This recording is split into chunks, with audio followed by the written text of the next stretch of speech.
नारे नारे नारे भुट्टो। बहुत शुक्रिया जी। जनाब साबिक वजीर आजम सदर पाकिस्तान पीपल्स पार्टी पंजाब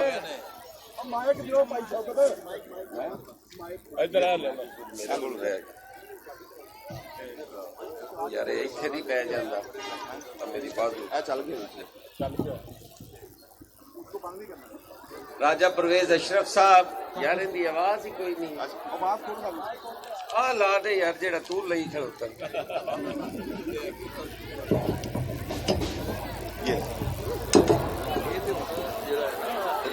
जनाब सदर पाकिस्तान पीपल्स पार्टी लाहौर चौधरी असलम गिल साहब, फायजा मलिक साहिबा इंफॉर्मेशन सेक्रेटरी, जमील मंच साहब जनरल सेक्रेटरी लाहौर, इलामा यूसुफ अबान साहब, आपदा मलिक साहिबा और पाकिस्तान पीपल्स पार्टी दे दिलेर जियालो जीए भुट्टो अज असी सारे तुहाडी खिदमत दे विच हाजिर होए हां। इस मुल्क दे विच आए दिन चीज़ां दी वधदी हुई कीमत, पेट्रोलियम मसनूआत दीयां कीमतां दे विच इजाफा, हर महीने बिजली दे बिल्लां दे विच इजाफा, सुई गैस दे बिल्लां दे विच इजाफे और इमरान खान दे वो वादे कि मैं इस मुल्क दे अंदर जेड़ा तबकाती निजाम है इनका खात्मा कर देंगा और सारे लिए एक पाकिस्तान होएगा। जदों सारे वादे पूरे ना हो सके, यार कोई मसला है पिछले पूछ लो, जदों चीज पूरे ना हो सके ते पाकिस्तान पीपल्स पार्टी ने फैसला किया कि असी अवामी मार्च का आगाज करिए और कराची तो इस्लामाबाद अवाम राब्ता मुहिम भी चलाइए, एहतजाज भी करिए और फिर उत्थे पहुंचण ते असी अदम एतमाद भी कौमी असैम्बली और सूबाई असैम्बलियां दे विच लैके आइए। 27 फरवरी नू चेयरमैन बिलावल भुट्टो की क्यादत दे विच पाकिस्तान पीपल्स पार्टी दे जियाले और इस मुल्क के महकूम तबकात अवामी मार्च का आगाज कर रहे ने और साडी तुहानू सारे भाइयों नू एक गुजारिश है कि तुसी उनका हिस्सा बनो, उस मार्च नू कामयाब करो। जब तक गैर जमहूरी कुव्वतां दा रास्ता अवाम नहीं रोकेगी, उस वक्त तक इस मुल्क के अंदर खुशहाली नहीं आ सकती। पाकिस्तान पीपल्स पार्टी वो सियासी जमात है जेड़े वक्त और हालात के नाल पंजाब के अंदर कमजोर तो हुई, लेकिन नजरियात कमजोर हो सकते ने, खत्म नहीं हो सकते। अज भी पाकिस्तान पीपल्स पार्टी हर शहर के अंदर, हर मोहल्ले के अंदर, हर घर के अंदर मौजूद है। फुकदान सी सिर्फ राबते का पाकिस्तान पीपल्स पार्टी आज चेयरमैन बिलावल भुट्टो की क्यादत दे विच अवाम राबता मुहिम ते निकल पई है और इंशाअल्लाह ताला वो दिन दूर नहीं जदों अवामी राज होएगा, जदों इस मुल्क के नौजवानों नू नौकरियां भी मिलणगियां, जदों इस मुल्क दियां सड़कों के उत्ते खुशहाली भी होएगी,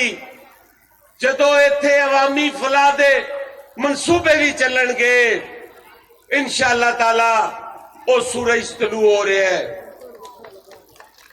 आज मैं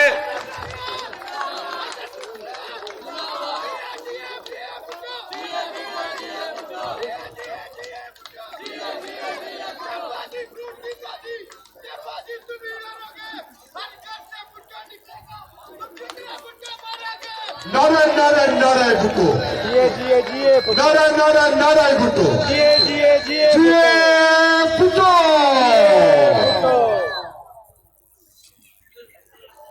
ਅੱਜ मैं ਤੁਹਾਡੀ ਵਿਸਾਤਤ ਦੇ ਨਾਲ ਖਾਨ ਸਾਹਿਬ ਨੂੰ ਵੀ ਕਹਾਂਗਾ ਕਿ ਖਾਨ ਸਾਹਿਬ ਤੁਹਾਨੂੰ ਮੈਂਡੇਟ ਮਿਲਿਆ ਸੀ ਆਵਾਮ ਦੇ ਅੰਦਰ ਖੁਸ਼ਹਾਲੀ ਲਿਆਉਣ ਦਾ ਜਿਹੜਾ ਤੁਸੀਂ ਧੋਖਾ ਦਿੱਤਾ ਸੀ ਕਿ ਮੈਂ 1 ਲੱਖ ਨੌਕਰੀ 1 ਕਰੋੜ ਨੌਕਰੀ ਦੇਵਾਂਗਾ मैं 50 ਲੱਖ ਕਰ ਦਿਆਂਗਾ ਤੁਹਾਨੂੰ ਮੈਂਡੇਟ ਇਸ ਦਾ ਮਿਲਿਆ ਸੀ ਤੁਸੀਂ ਖਾਨ ਸਾਹਿਬ ਲੋਕਾਂ ਦੇ ਸਿਰ ਤੋਂ ਛੱਤਾਂ ਖੋਹ ਲਈਆਂ ਨੇ ਤੁਸੀਂ ਲੋਕਾਂ ਦੇ ਕਾਰੋਬਾਰ ਬੰਦ ਕਰਾ ਦਿੱਤੇ ਨੇ ਤੁਸੀਂ ਰੇੜੀ ਵਾਲਿਆਂ ਦੀ ਰੇੜੀ ਚੁਕਵਾ ਦਿੱਤੀ ਏ ਤੁਸੀਂ ਏਸ਼ੀਆਏ ਖੁਰਦੋਨੋਸ਼ ਇੰਨੀਆਂ ਮਹਿੰਗੀਆਂ ਕਰ ਦਿੱਤੀਆਂ ਨੇ कि लोग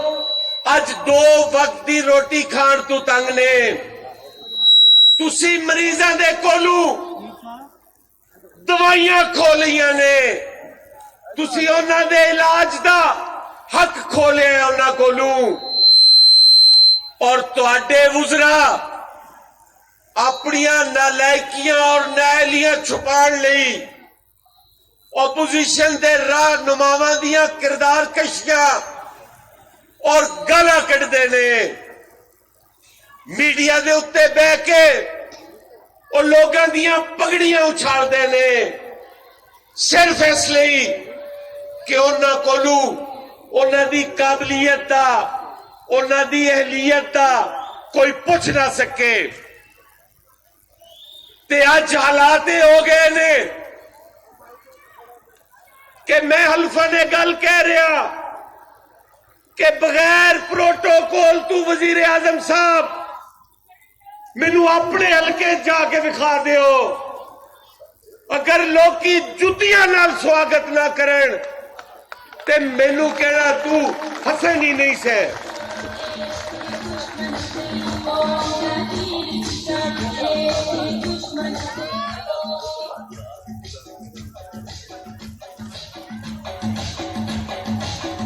बंद भी कर दिया खान साहब अगे ते बेतुकियां तुसी छड्डदे सो अगे ते पूरा वाले टीके तुसी लवांदे सो हुण ते तुहाडे वजीरां ने भी शुरू कर दिते ने और तुहाडे वुज़रा दी कारकर्दगी दा आलम है कि जिद्दां एक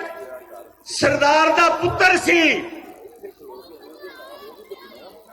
वो सरदार नूं उहदा दोस्त मिलन आया उन्हें कहा सरदार जी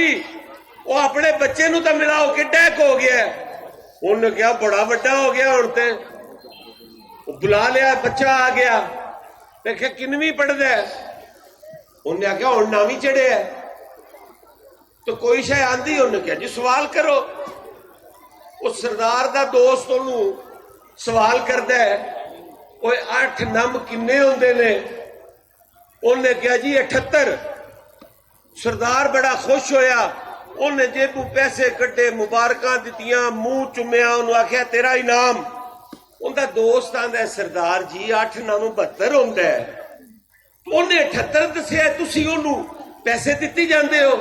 ओए उन्हें कहा शुक्र करे पहले 99 दसदा सी ये तो हुण काम नेड़े नेड़े आ गया